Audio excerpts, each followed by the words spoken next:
All right, get your Bibles and let's open them to the book of Matthew. Sa aklat tayo ng Matthew. At tatapusin natin ang chapter 13. Matthew chapter 13. Now, ang book of Matthew ay pinakaunang aklat ng Bagong Tipan. It is the first book of the New Testament, and it is an appropriate book to be the bridge between the Old Testament and the New Testament, in that Matthew introduces Jesus Christ as the King. So yung tema ng aklat ng Matthew ay ang si Jesucristo ay ang hari. Si Mark, yung tema niya, si Kristo ay alipin, servant. Si Luke, si Kristo ay ang perfect na tao, anak ng tao. He is the perfect man. And then si John, sa aklat ng John, ang tema niya ay si Kristo ay anak ng Diyos. Siya ay Diyos na nagkatawang tao. And so there's the king, the servant, the Son of Man, and the Son of God. And so we find the four Gospels account present Jesus Christ as the main theme of the Bible. Now, in the book of Matthew, nakita natin na masigasig si Matthew na pinapatunayan niya na Jesus Christ is he's the fitting king. It's appropriate that he is the king because he fulfilled so many scriptures. And anybody could say, I am the king of the Jews. Anybody could make that claim. But you have to be from Abraham. Okay, so that cancels about 98% of people on earth. Okay, then you have to come from the lineage of David. All right, well that narrows it down. Then you have to be born of a virgin. All right, well that's kind of unique. That there's only one person that could fulfill that, you see. And this is the thesis. This is what Matthew's been doing. Matthew's been laying down these biblical truths. You have to overcome the devil in a way that Adam did not overcome the devil. You have to fulfill the scriptures that way. You have to be born in Bethlehem, and then raised and then fly to Egypt, and then exit Egypt, fulfilling Hosea, and then living in Nazareth, and in the fulfillment of scriptures. So every time you consider Jesus, he's constantly fulfilling scripture after scripture.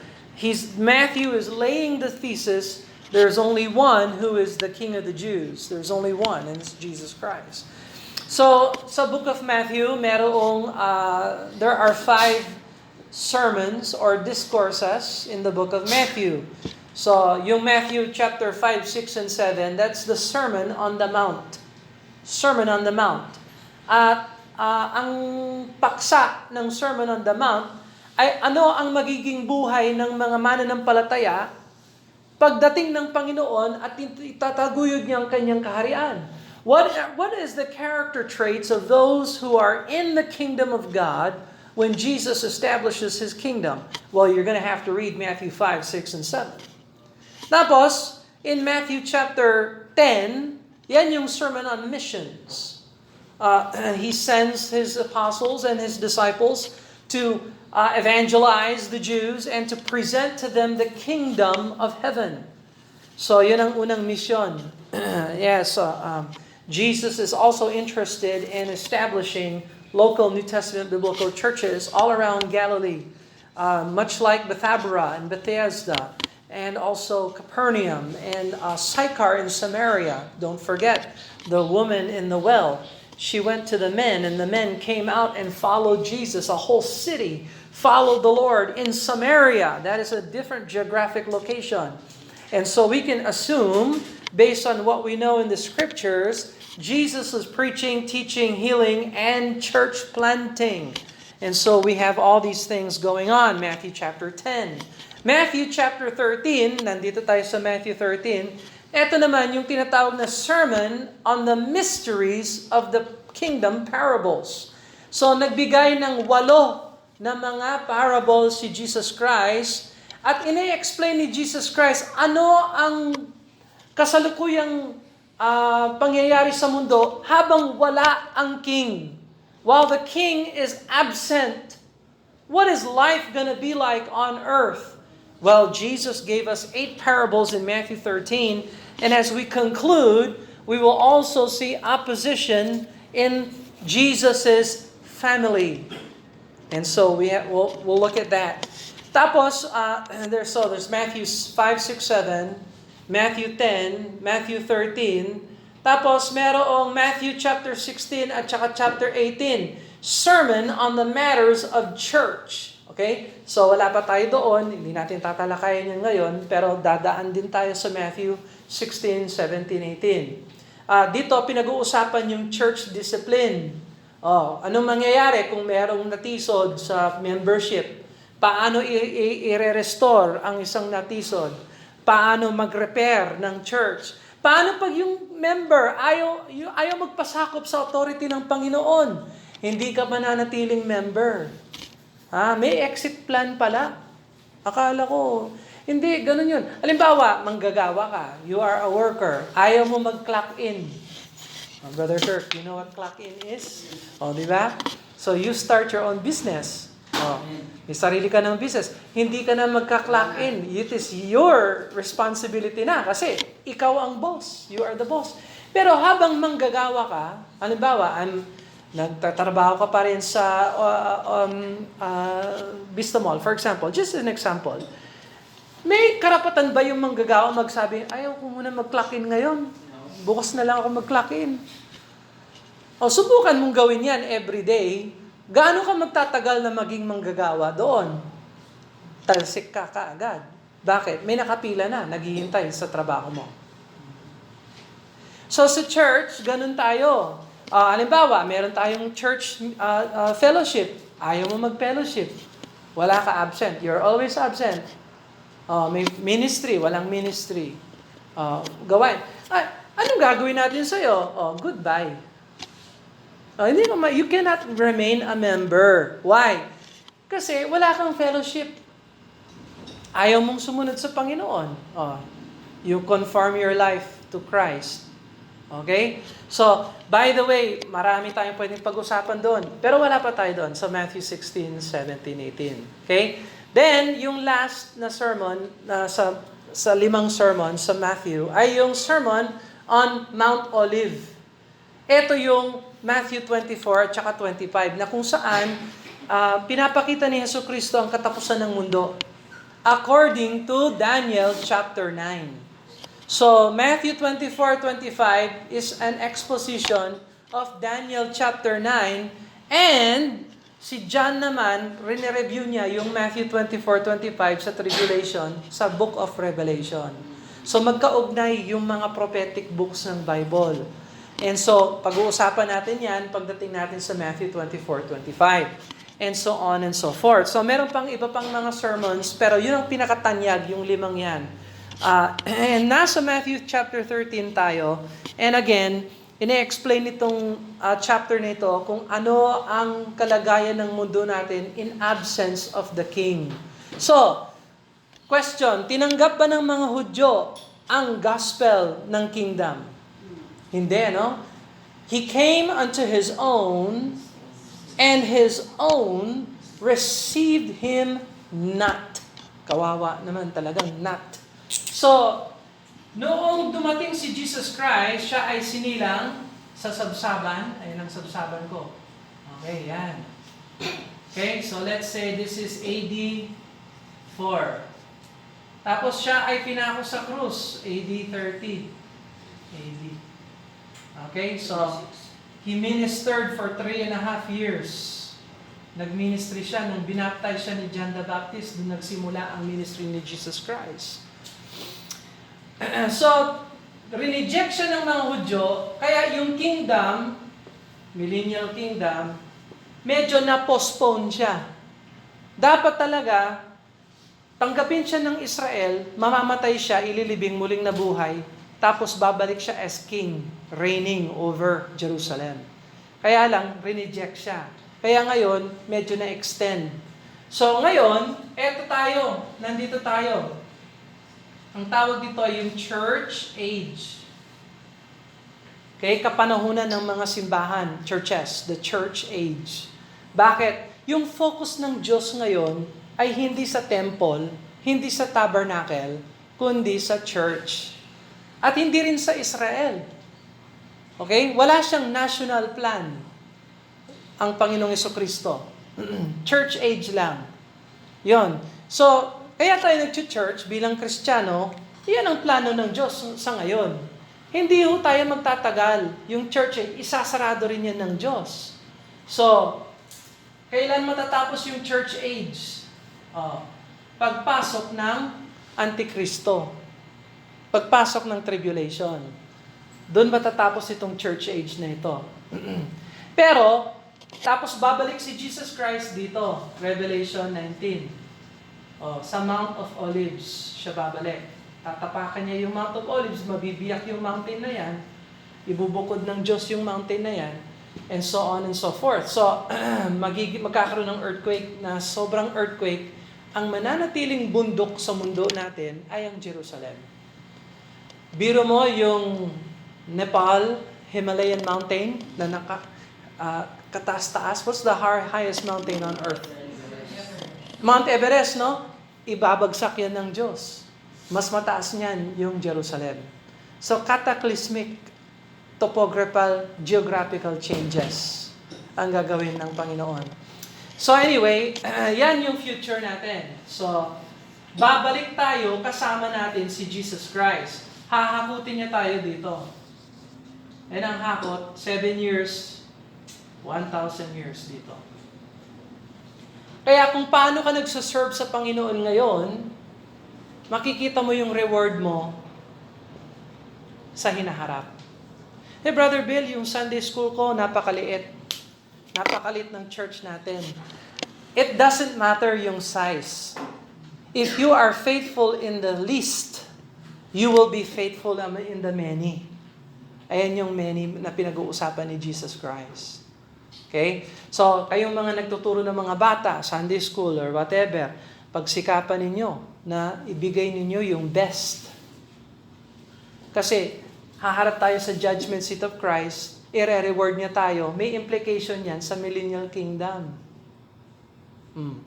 Paano ngayon yung mga pastor na gustong maging mayor, gustong maging presidente, gustong maging senado, gustong maging politika, yung mga Baptist pastors na ganon, eto ngayon, dito ka ngayon naghahari.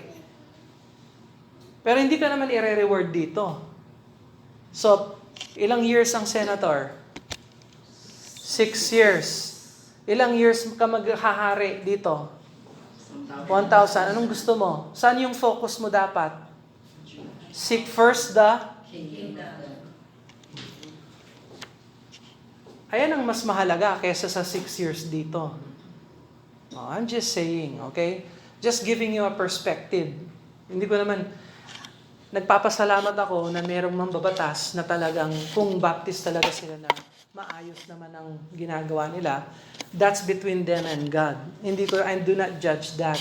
Ang sinasabi ko lang bilang Kristiyano, yung focus natin dapat sa kingdom.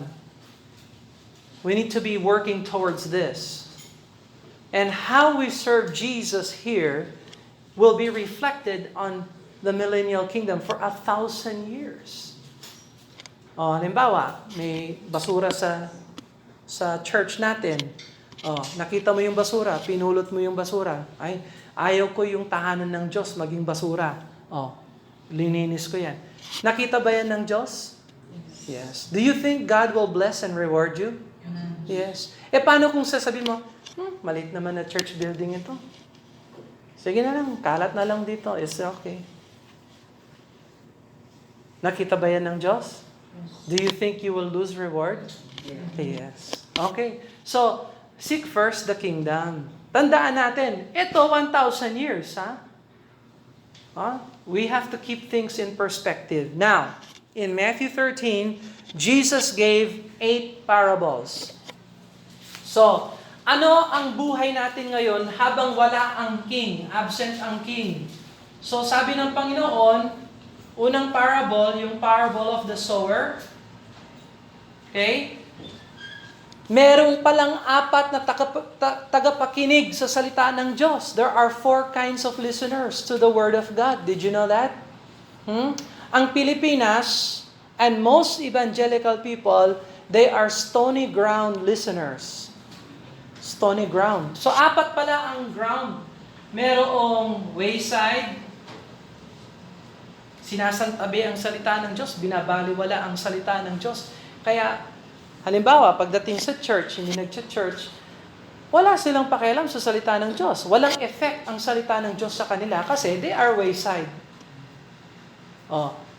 Ilang porsyento sa palagay mo ang wayside here sa tuktukan?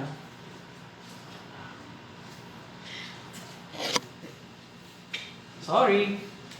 Tapos ang susunod, yung sinasabing stony places, stony ground. Ano yung stony ground? Ito yung Pilipinas. Yung stony ground, pag narinig ang salita ng Diyos, yes, ang sarap. Yes, gusto ko yung preaching. I love the Word of God. I'm joyfully receiving the Word of God.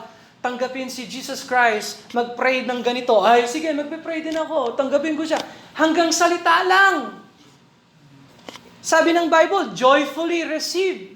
Tinatanggap talaga yung salita ng Diyos. Pero pagdating ng pagsubok, nalalanta, walang effect ang salita ng Diyos. So you see, that is Philippines.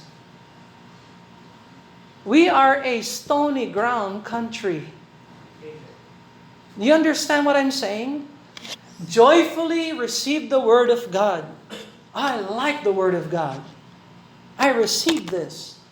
Pero pagdating ng testing, init, fire, ayaw ko na sa salita ng Diyos. Oh, I don't want that.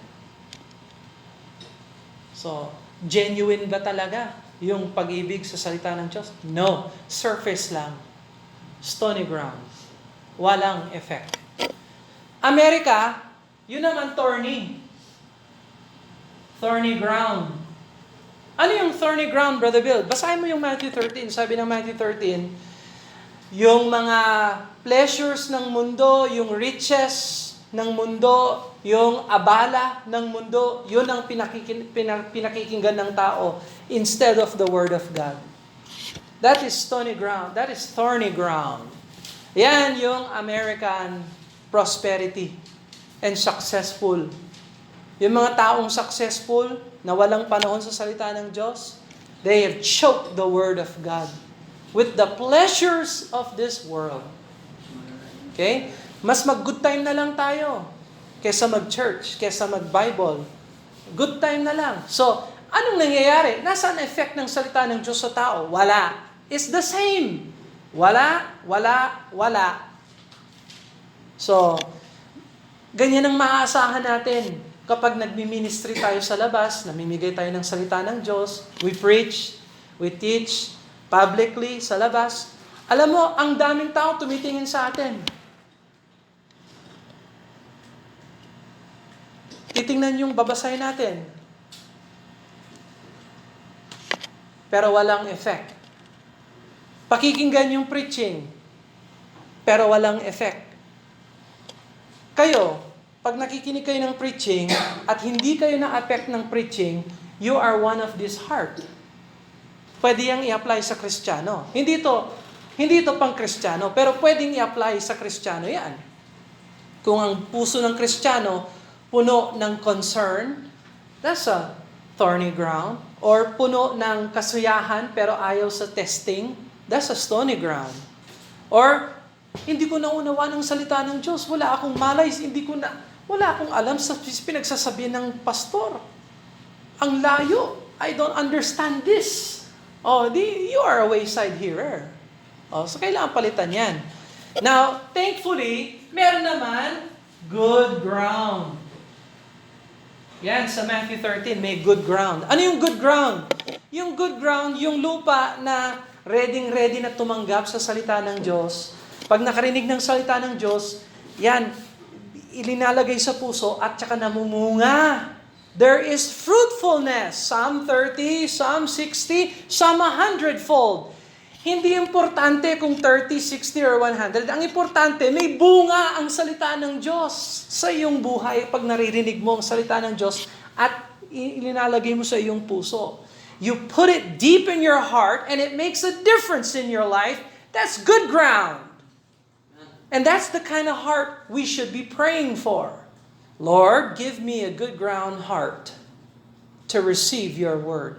Every time the word is preached, every day you open the Bible, you ought to be asking God for good ground. And so you can pray for good ground.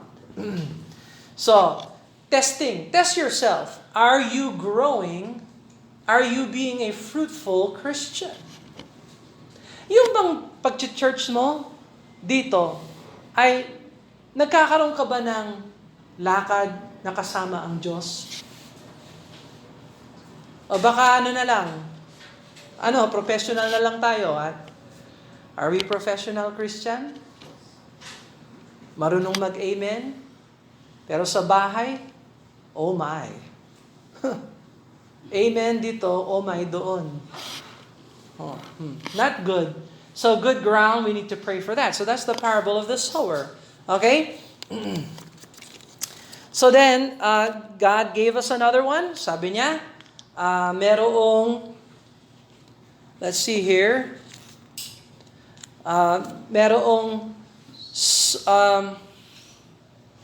See here, sa kingdom of heaven. Ayan, yung tares and wheat. Tares and wheat. Ano yan? Ito yon, yung mix-mix. Merong iba palay, yung iba trigo. Bakit? Kasi sa gabi, naghasik yung si Satanas ng fake Christian. So ngayon, sa kapanahon na natin, lahat nagsasabi, halos lahat, I am a Christian. Pero, totoo bang Kristiyano yan? Do you know that for sure? Hindi mo masasabi. Mukhang Christian, pero hindi pala Christian. Ayan ang kapanahon na natin ngayon. Tares and wheat, they both grow together. Okay. So sa family, magagarantisado mo ba na yung family, lahat saved? Sa isang church, masasabi mo ba lahat ng members saved? Mukhang saved. Pero sino talaga nakakaalam ng puso ng tao? God. Is that right? Okay.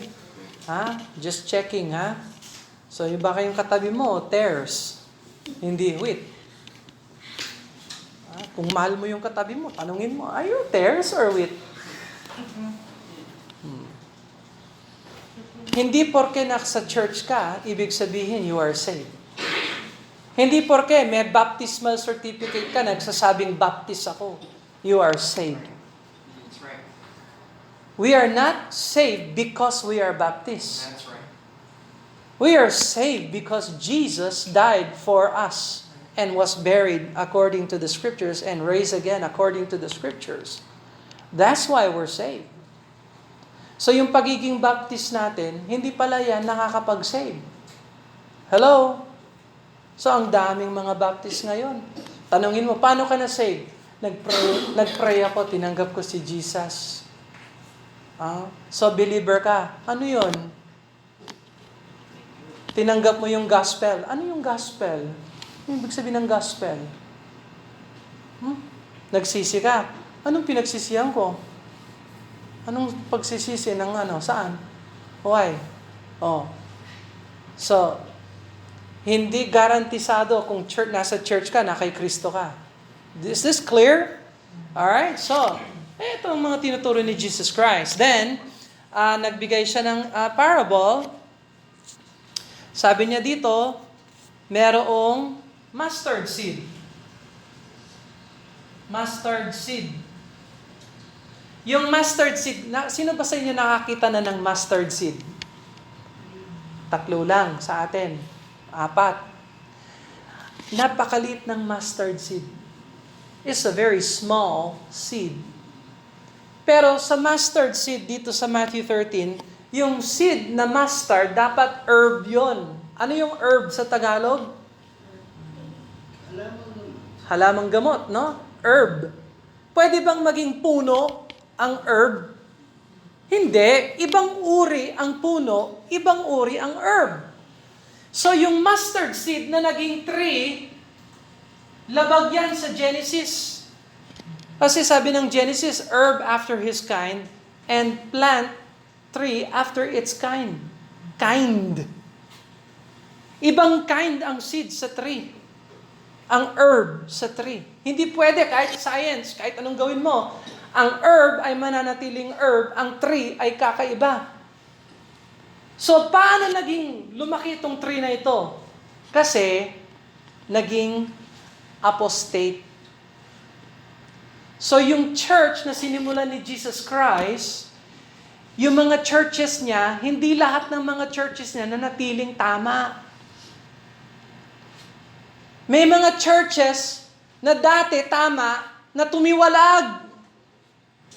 Hello? Anong unang church ang tinaguyod ni Jesus Christ? Anong unang church ang tinaguyod ni Jesus? Kasi sino nag-baptize sa kanya? Kaya ano siya? Oh. Lahat ba ng mga Baptist churches na natiling Baptist? No. In the year 333, bumukod ang Catholic Church. 333 AD. 1500, bumukod sa Catholic Church ang Protestant Church. Lutheran, Presbyterian, Methodist. 1800s, pumasok yung mga kulto, cults. Ano yung cults, Brother Bill? Yan yung mga Saksi ni Jehovah, Mormon, lahat yan, 1800. Iglesia ni Cristo, 1900 yon. Pinapangalan nila si Cristo, pero malayo sila kay Cristo. You see? Naging three. Cults, Protestant, Catholic. Bukod dyan, meron pa siyang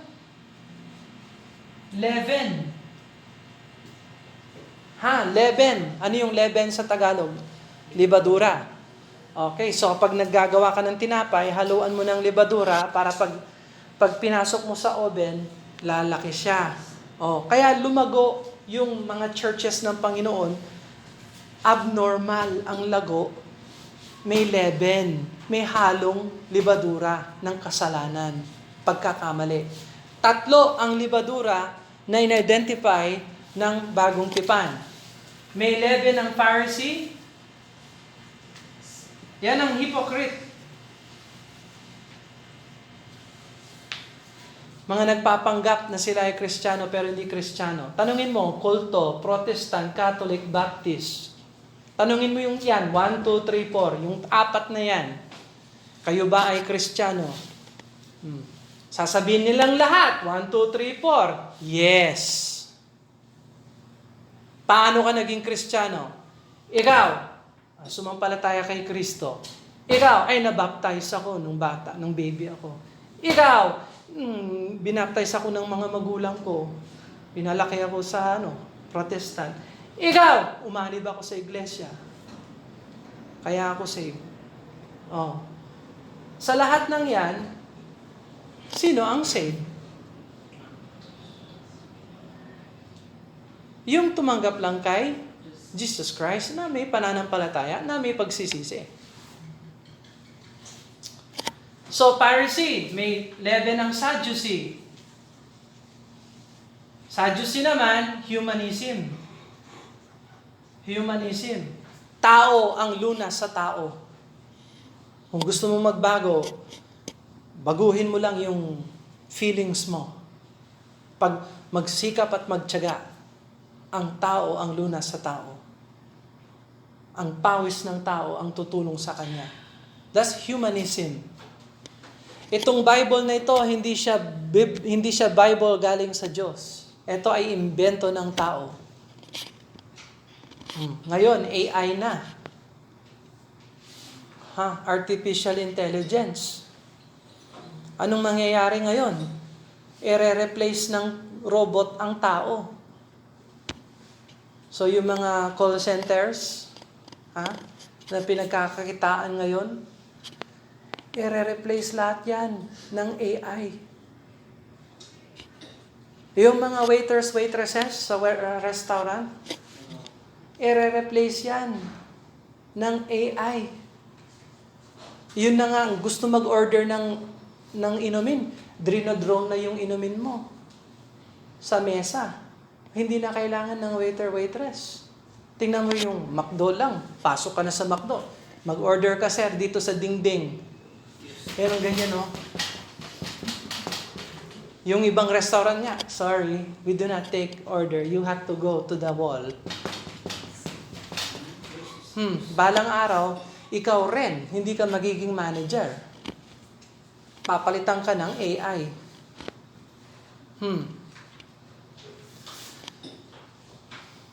I can spend more time with this.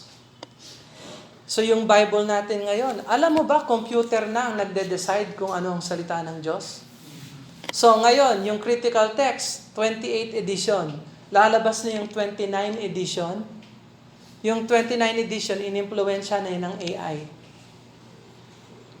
Robot ang nagde-decide sa salita ng Diyos. At magkakaroon na ng mga bagong salin ulit. Para mas malinaw ang salita ng Diyos. Kasi yung King James, pre-AI yan. So, be careful of the leaven of the Sadducees. Pharisees, Sadducees, isa pa. There's another leaven, Herod. The leaven of Herod is political involvement. Political involvement. Ano yung Brother Bill? Yan yung election. Mag-rally tayo dito. May time ka mag-election, mag-rally, wala kang time para sa Panginoon. You are in the leaven of Herod. Political involvement. Ang political involvement lang ng Kristiyano, dalawa. Vote and pray. Ayan ang political involvement natin. Vote and pray. And when you vote, huwag niyong i-vote yung demonyo. Pagsikapan yung pag-aralan yung plataforma ng kandidato. Para kung halimbawa, pro-abortion, pro-same-sex marriage, hindi ko pwedeng iboto yan. Sa demonyo yon. Say, Brother Bill, that is political. No, that is moral. The Bible commands us to not be involved politically. That's it. We vote and we pray. Paano naman, Brother Bill, yung karapatan natin magprotesta? Kung may time ka magprotesta pero wala ka naman sa church.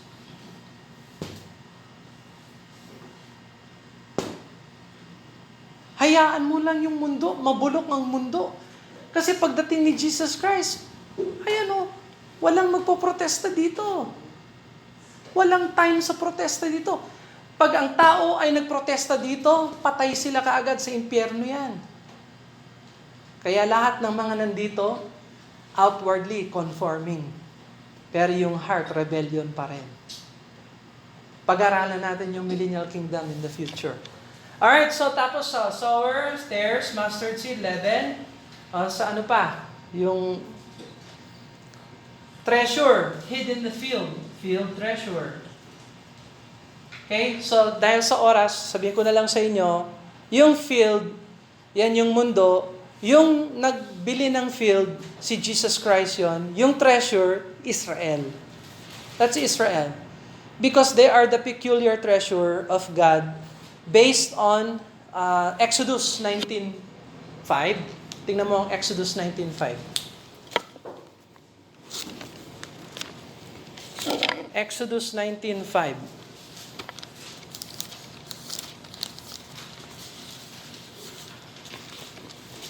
Exodus 19:5, the Bible says, "Now therefore, if you will obey my voice and keep my covenant, Then ye shall be a peculiar treasure unto me above all people, for all the earth is mine.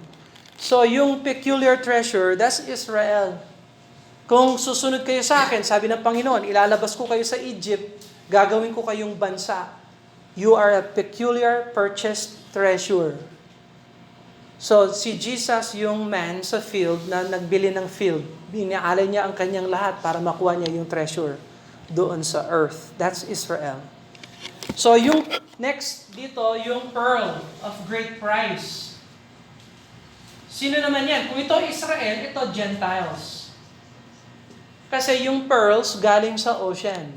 Hindi yan galing sa lupa. That's from the ocean. From the multitudes of people comes the pearl of great price. That's Gentiles saved. Saved Gentiles. Okay? So wala akong time para i-develop yan. Pero sa context, you want to be consistent when you interpret Scripture. Kung sino yung naghasik ng sower, siya rin yung tao sa field.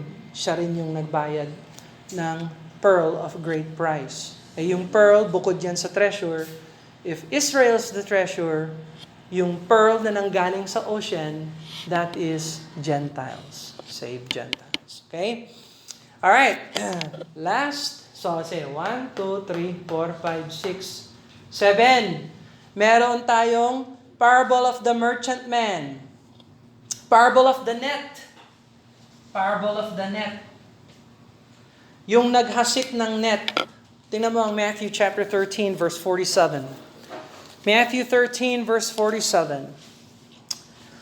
Bible says, "And again, the kingdom of heaven is like unto a net that was cast into the sea and gathered of every kind, which when it was full they drew to shore and sat down and gathered the good into the vessels, but cast the bad away. So shall it be at the end of the world. The angels shall come forth and sever the wicked from among the just, and shall cast them into a furnace of fire, and there shall be wailing and gnashing of teeth." So sa katapusan ng mundo, eto yon. Sa katapusan ng tribulation, naghakot, naglagay ng malaking net. Para tayong nangingisda dito sa church age. At palapit na palapit tayo sa katapusan. Okay?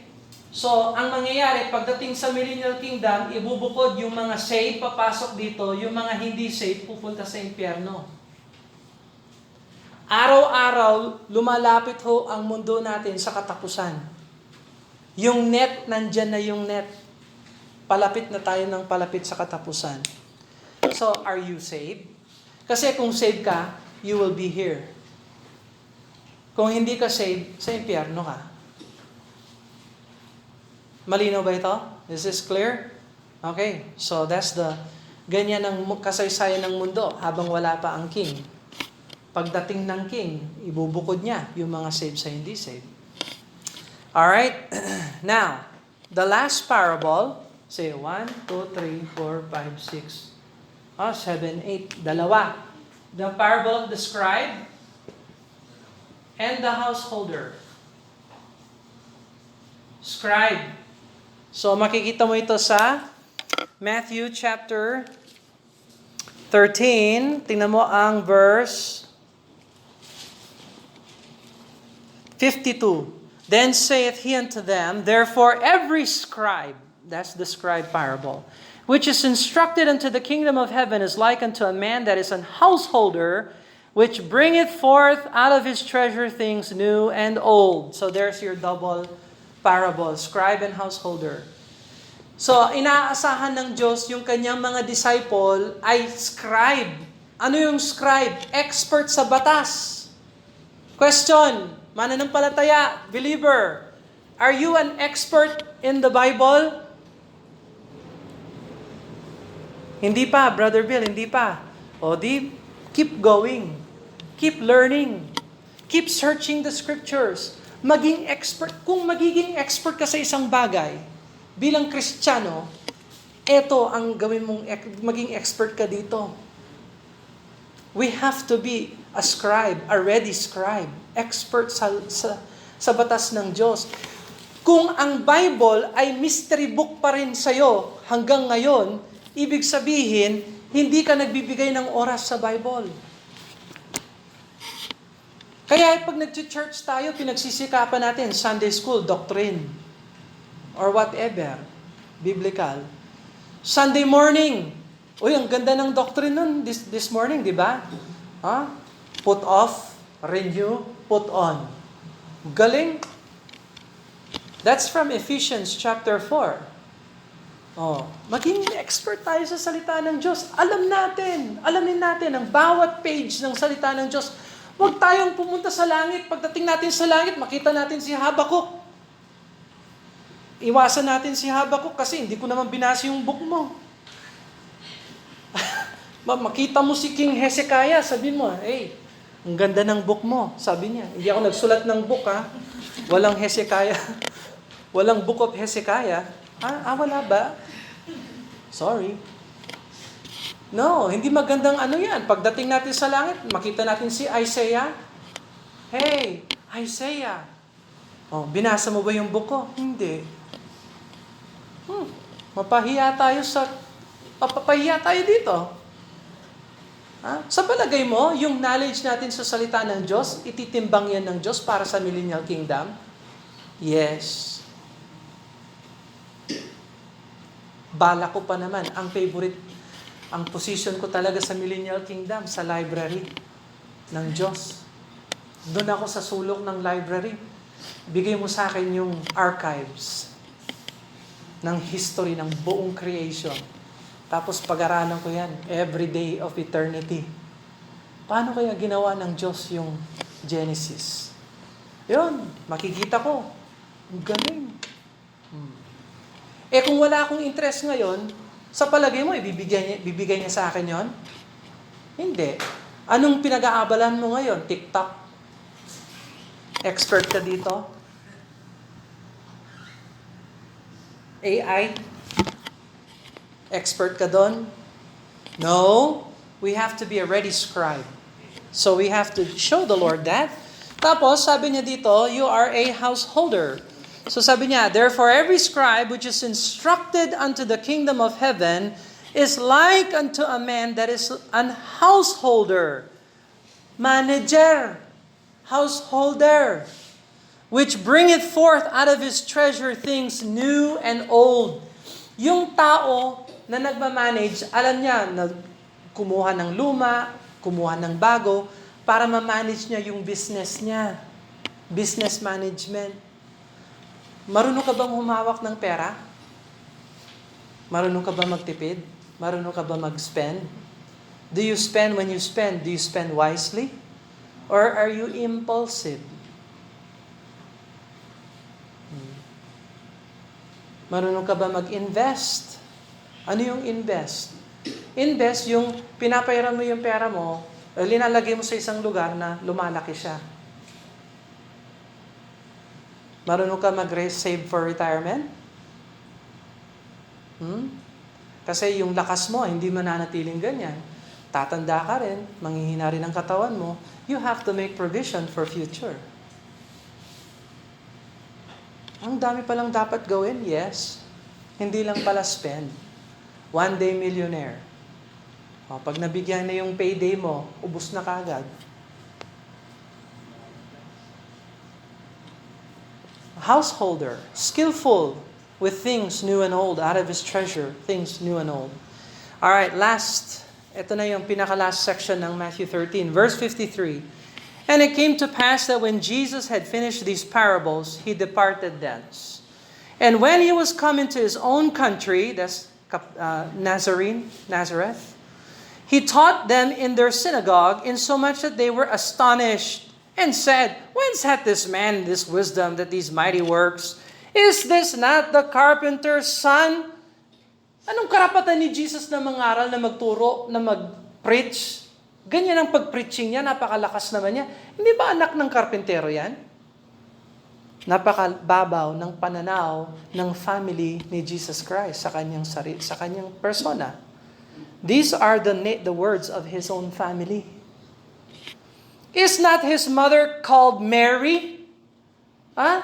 Wasn't she a virgin before she got married and she gave birth to Jesus?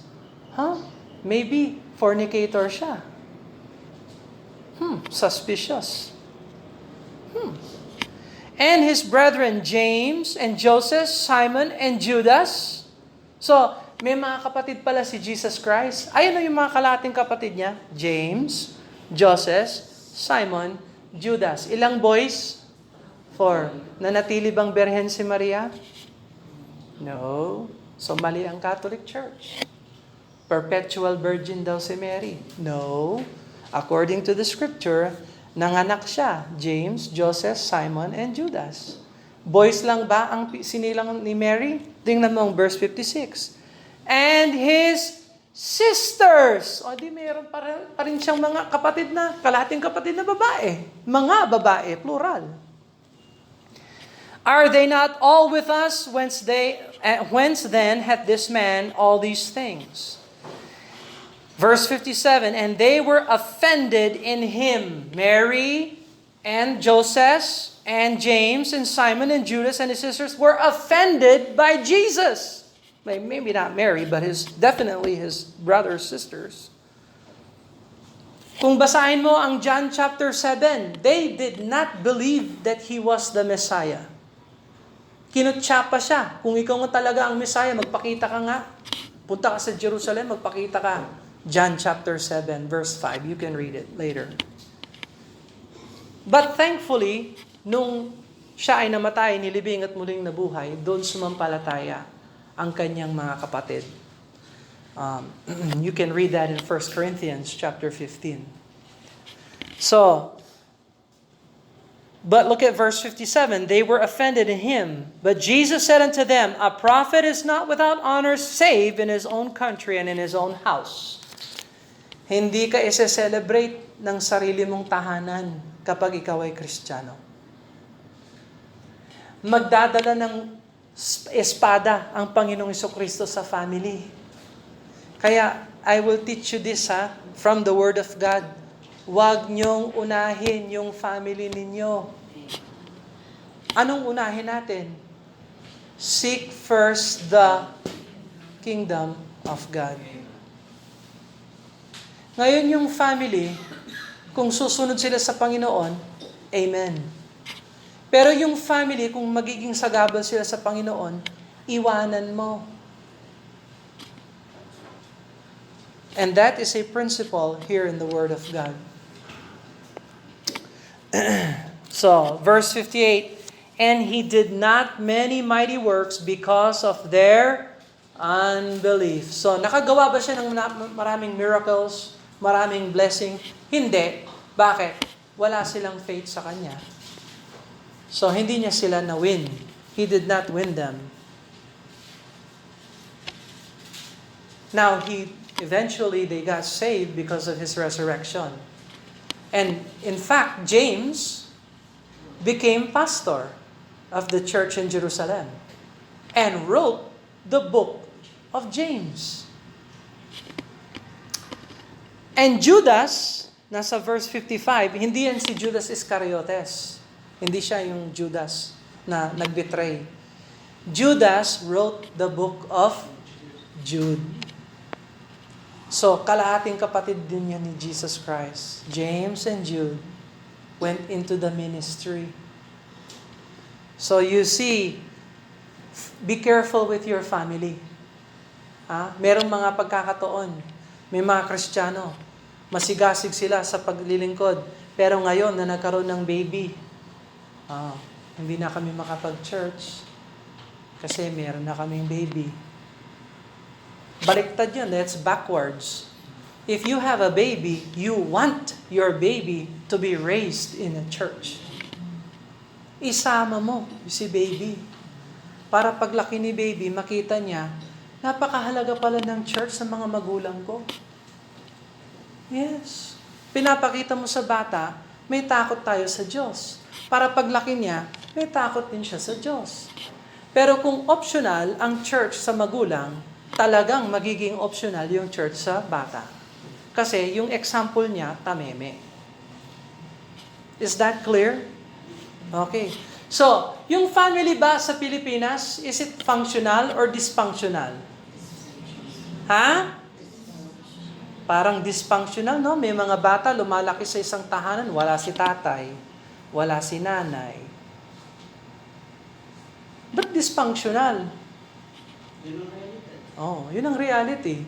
Pero kung ikaw, lumaki ka sa isang dysfunctional home at binigyan ka ng home ng Diyos, yung home mo, pwede bang maging functional or dysfunctional pa rin? Dapat functional. Why? Because ngayon, alam mo ang katotohanan ng salita ng Diyos. May nagtuturo. You understand that? So, majority ng homes ng Pilipinas, dysfunctional. Ano ang normal? Tanungin mo yung mundo. Mundo, ano yung normal? Hindi alam ng mundo kung ano ang normal. The world does not know normal. Pag ang isang tao, sinilang siyang babae, lumaki siya, naging lalaki, that is not normal. Ngayon lang nagiging normal. Ninonormalize siya ng mga sociologists. And I don't care how you differentiate whatever your position is. Sa salita ng Diyos, you have to give honor to your mother and your father. Hindi mother and mother. At hindi father and father. The Word of God is solid. Solid ito. God gave Adam Eve, not Steve. Pero sa mundo natin ngayon, hindi na nila alam kung ano ang lalaki, ano ang babae. Hindi nila alam ang normal. Yung isang ang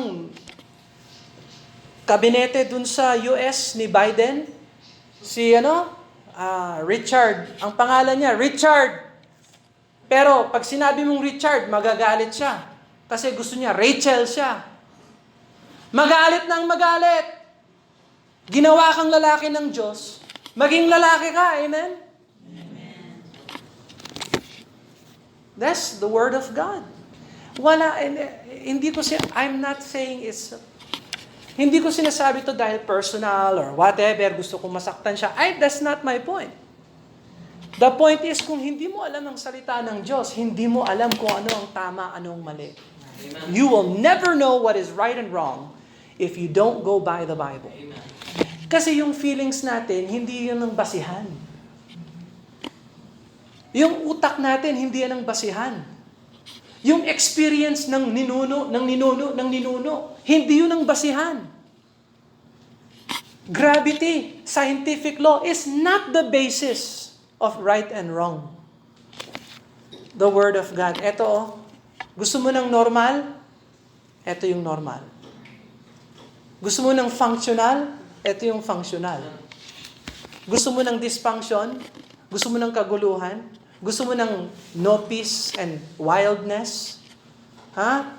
O di, huwag ka maging scribe and householder. Sige, gawin mo na lang yung gusto mong gawin. Maging Baptist Catholic tayo. Maging Baptist Protestant tayo. Maging Baptist cult tayo. Sumama na rin tayo sa Pharisee, sa Sadducee, tsaka kay Herod. Yan ang dysfunction natin.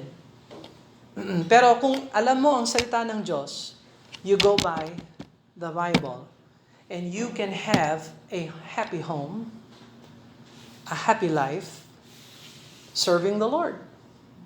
Amen? Okay. So kapag yung family, wag niyong gamitin. Please don't use your family as a reason why you cannot serve the Lord. Kasi kung paano binigay sa iyo ng Diyos yung family, pwede rin niyang tanggalin yan. And that's the reality. So, si Jesus ba, naranasan niya yung dysfunctional family? Did Jesus experience a dysfunctional family? Yes, He did. Joseph, James, Judas, Simon, they didn't believe in Him. John chapter 7.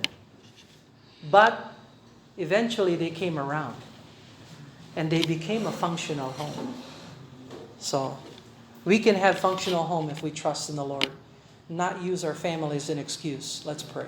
Father, we thank you, Lord, for today. We thank you, Lord, for the truth, the biblical truth of Scripture. Lord, that in the absence of the King, we can see all around us Christendom. Everybody who names the name of Christ is not necessarily saved, not necessarily born again. So I pray, Father, that we would discern, we would use the Scriptures, and we would hold and measure things not by our hearts, but by the Scriptures, by the norm of Scripture. And I pray that these truths will ring in our hearts, Lord, and help it to change us and mold us to be more like Jesus Christ. We love you, Lord, and ask your blessing upon us now. Habang nakayuko ang ulo, nakapikit ng mata, meron ba magsasabi, Brother Bill, hindi ako sure na ako ay saved. Hindi ako sure na ako ay born again. Baka nagpapanggap or baka meron akong kulang or hindi ko naunawaan ang pagsisisi at pagtanggap sa Panginoon. Pero gusto kong tanggapin ang Panginoon. Ayaw kong manatiling unsaved. Friend, if that's you, can I see your hand? We'll pray for you. We love you. We don't want you nobody. We don't want anybody to burn in a lake of fire. Okay?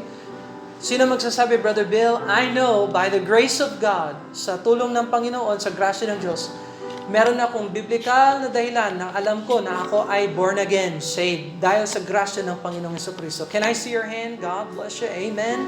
I'm glad to know that. God bless you. That's good. All right, here's the question.